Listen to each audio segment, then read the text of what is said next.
হাসিনা এই রোহিঙ্গাকে নিয়ে রাজনীতি করে টাকা কামিয়েছে। টাকা শেখ হাসিনা একদিনও মনে করেন না, তাই সে হিন্দুস্তান ভারতে রয়ের কথায় বাংলাদেশকে পরিচালিত করে বাংলাদেশকে আজকে আত্মশূন্য করে তুলে তিস্তা পদ্মা আমার দাবিকে উপেক্ষা করে বাংলাদেশকে মরুভূমি করে তুলেছিল। এমন শক্তি আপনার কাছে নাই।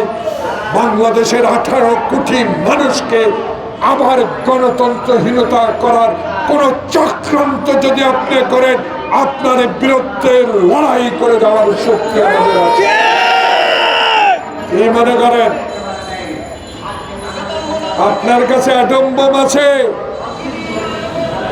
আপনার কাছে আধুনিক অস্ত্র আছে, আপনার কাছে 100 কোটি উপরের মানুষ আছে, কিন্তু বাংলাদেশে মানুষ 18 কোটি হতে পারে। দেশ জুড়ে তোলপাড় ওয়ালটন ফ্রিজ কিনে আপনিও হয়ে যেতে পারেন মিলেনিয়ার।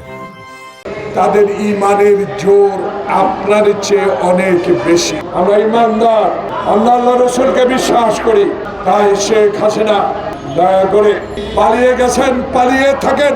18টি স্টিলের বাক্স করে বাংলাদেশের ধন দৌলত ডলার রুবেল সব নিয়ে গেছেন। আপনার চামচারা, আপনার নির্যাতনকারী মন্ত্রী এমপিরা বাংলাদেশের সকল সম্পদ লুট করে নিয়ে গেছে।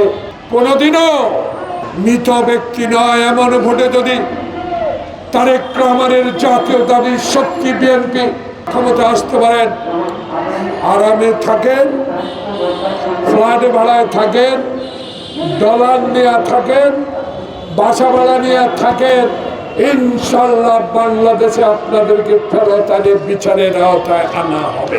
জনাব জাহাঙ্গীর সাহেব, কারা আপনার কথা শুনে না আমাদেরকে জানান। কারা বলে ওনাদেরকে সহায়তা করলে নির্বাচন দিয়ে দিবে, এইসব কথাগুলো কারা বলে প্রকাশ করেন। জাহাঙ্গীর সাহেব, আপনার হারাবার কিছু নাই। এখনো কেন মেহেদি নাই? মেহেদি কুড়াল দিয়ে রুজবির অফিস ভেঙ্গে আমাদেরকে গ্রেপ্তার করে। হারুন বিনা কারণে এমপিদেরকে লাঠি পিটা করে।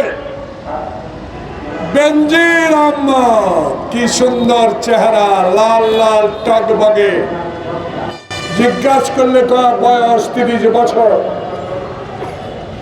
বেনজির কেমনে যায় বিদেশ? রক্ত দিয়ে বাংলাদেশে ইউনূস সরকারকে প্রতিষ্ঠা করেছে। ইউনূস সরকার জাতিসংঘের মহাসচিবকে নিয়ে আমরা আজকে গিয়েছেন। এই জাতিসংঘের মহাসচিবকে বলে দিবেন শেখ হাসিনা এই রোহিঙ্গাকে নিয়ে রাজনীতি করে টাকা কামিয়েছে। টাকা মন খুলে আজকে মহাসচিব মহাকে বলে দিবেন তারেক রহমান, খালেদা জিয়ার হারাবার কিছু নাই। হাবিব হাসান সাহেব, আপনাদেরও হারাবার কিছু নাই। আমার তো কিছুই নাই, সব পেয়েছি কার থেকে? জিয়ার ধানের শীষের আদর্শ থেকে।